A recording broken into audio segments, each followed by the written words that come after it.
Thank you so much for joining me today, Paul. Oh, you're very welcome. Thanks for having me.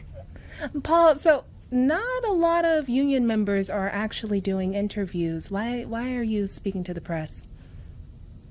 I guess there's no reason in particular. I support the strike, so I guess I'm willing to talk about it. Um, there are serious issues that we're fighting for.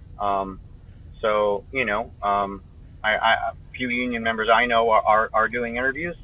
Um, I honestly have no idea. I can't speak for others. I understand. Are you out striking right now? I do during the week. I'm not right now. Right now, I'm just driving around running some errands for the house. Okay. Well, Paul, could you tell us how this strike is really affecting people on an individual basis, on a human level?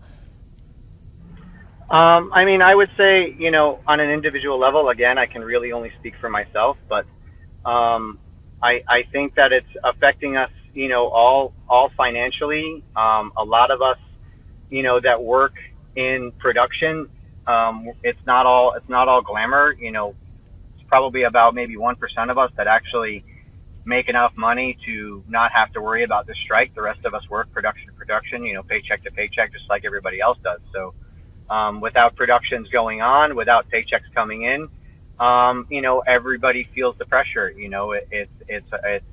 It's rent, it's bills, it's clothes for kids. All of these things are weigh into effect when work's not coming in.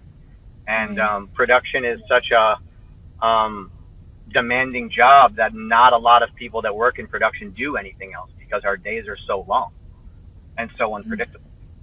So without So, this, there's nothing to fall on. is there a point where maybe this becomes unsustainable?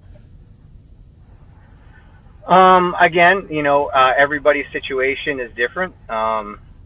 So for me, again, I have some money saved up, but I would say that um, unsustainable. Again, it's different for every person. So I really wouldn't know how to answer that.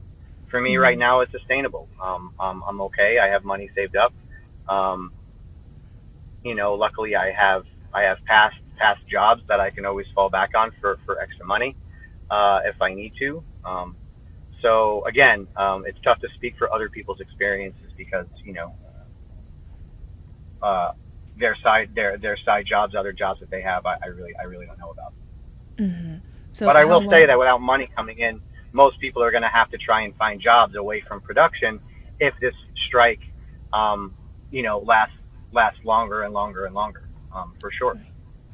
Could you help me understand? And I'm truly just seeking to understand what is it about the love of the craft that makes people want to risk their livelihoods for it? And I understand all too well about if you stand for nothing, you will fall for anything. But what is it about the craft?